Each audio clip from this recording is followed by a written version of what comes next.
So the backstory behind this vehicle is one day Ashley went to work when we had kind of started dating. We'd been dating for maybe 6 months, and she got home from work and I said, hey, I bought a truck.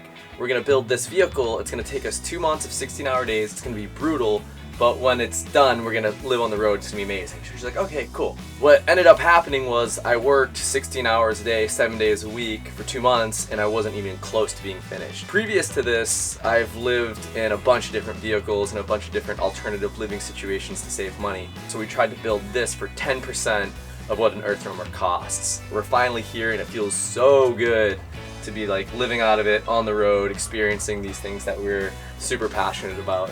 Hey, what's up everybody? My name's Andrew Muse. I'm Ashley Lamar. And we just spent the last 2 years building this crazy vehicle out of a friend's garage from the frame up, totally custom.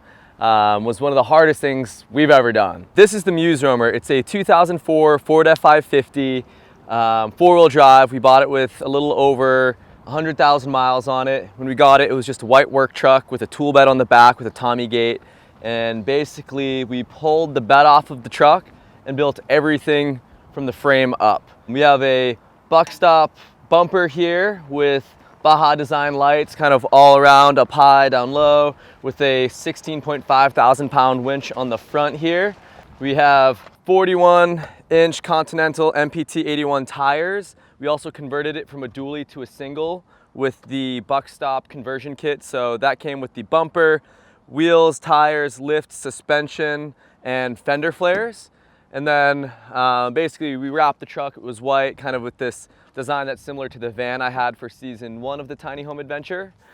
The truck's pretty much stock. We did bulletproof the engine. It does have the 6.0, which is notorious for having problems, but hopefully now with the bulletproofing that we have fewer problems. Cab's pretty much the same. We did upgrade some of the audio and added a few little features. The most major thing we did is pull the back seat out of the truck. The far side of the back seat is for kiteboarding and paragliding equipment, and then the other stuff is all dog stuff. So Kicker basically has 2/3 of the back seat with a nice memory foam mattress, and then we keep his, food and all his toys and stuff underneath here so he's comfortable on the road. We totally custom built this box. It's 1/2-inch HDO, 2-inch foam board, 1/2-inch HDO, glued and through bolted together and then attached to an internal steel skeleton. We had these boxes custom made. We designed them, but a company in Springville, Utah built these called Workspace. Basically, they all have a different sort of purpose. Sort of this side of the vehicle is mainly base camp. So this has like a camping mat. I have my skateboard in there, a few other little utilities. This one, we keep our stairs, mat, shovel, just sort of basic stuff. Up top, we have a Dometic awning that comes out and then a few area lights that are on a switch. So when we show up to camp, if it's dark, throw on the lights, make sure we get settled in, cook some food under here. Or if it's bright and sunny, put out the awning. We have some more backup lights. We have 4 reverse lights that are also on a switch for area lighting. So anytime we go into reverse, these come on, or if we just want to illuminate when it's dark. We also have these big boxes here where we just keep different items. We have 2 propane tanks, some firewood, camp chairs, just sort of like random stuff. This back ladder right now is being utilized for board storage. We have a surfboard, a couple kiteboards, all that good stuff. We have 2 bike racks on the back so we can have a road bike and a mountain bike. Custom bumper that was made by Vorshire as well with a tow hitch and a reverse camera. We also keep our spare tire on top. We initially planned on putting it on the back wall, but being that it's so heavy, we didn't want it to like destroy the wall, so we just put it on the roof. Even though it does higher center of gravity, it still makes for the least amount of compromise with the mount up there. For the side here, we have a hatch for our cassette toilet that also houses an outside shower. So we actually use this a lot. Super nice, really fun to be in a beautiful place and take a shower at sunset. More storage down here, just lots of odds and ends. We keep all of our tools and fluids in this box. And couple diesel tanks, a water fill, refrigerator, exhaust, and that's the exterior. So in here we have our light switches. We have 3 sets of lights in here. We have over the door, over the ceiling and then over the bed. That way we can kind of turn down the lights if we want to at night, and they're all on dimmers so we can adjust them. We also have 2 lights outside that we can turn on, one in the back and one in the side. And then over here we have his and hers closets. These are key for living on the road, I think. We have drawers that pull out 16 inches, so there's tons of storage space. In these cupboards we have different shelves, so we have a lot of storage in here as well. Down here we have drawers that pop out, so we can keep all of our shoes, ski boots, and everything in there. Over here we have our shower.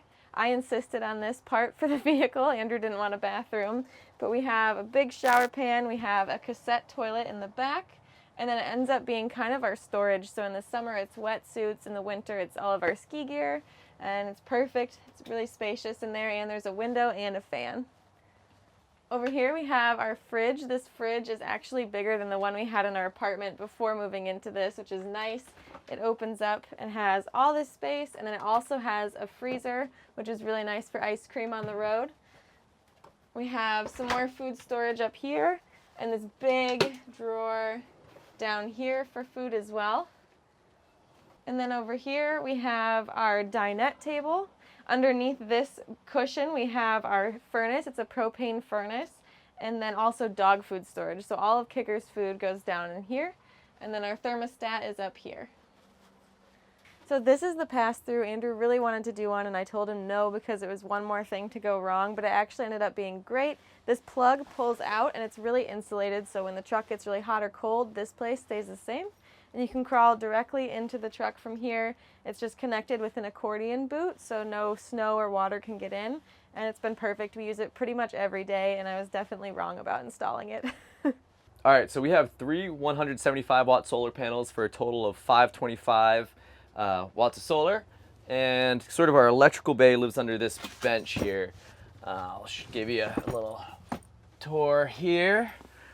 We have 4 lithium-ion Lion Energy batteries. These things are awesome. They're much lighter than your traditional deep cycle battery.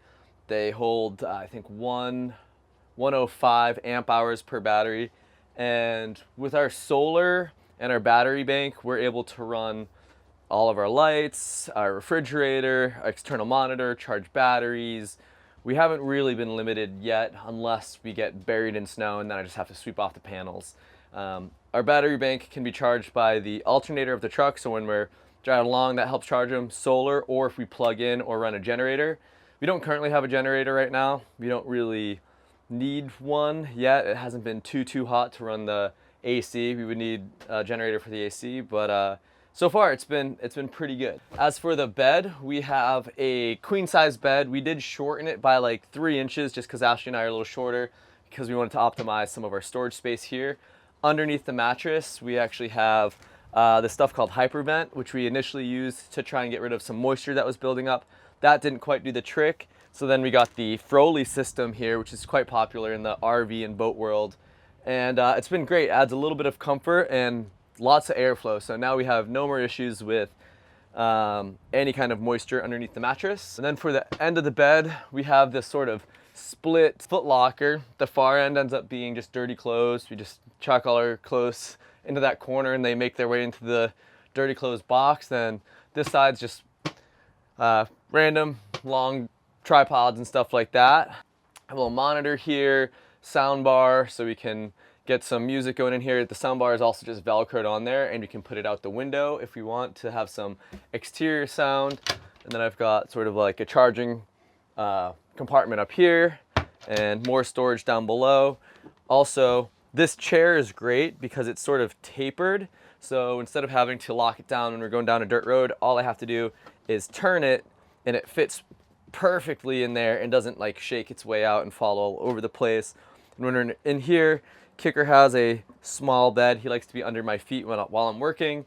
Also, this is my workspace. We work remotely from the road full time, so to have a really nice, comfortable, efficient, powerful workspace is so key for me and the things that I like to do. You know, I feel like if I'm working even 10% less efficient than I could over the course of, you know, a 60-hour work week or whatever it ends up being, that 10% adds up really quickly over the course of a month or a year. So having a space I can work from comfortably and efficiently is key for me.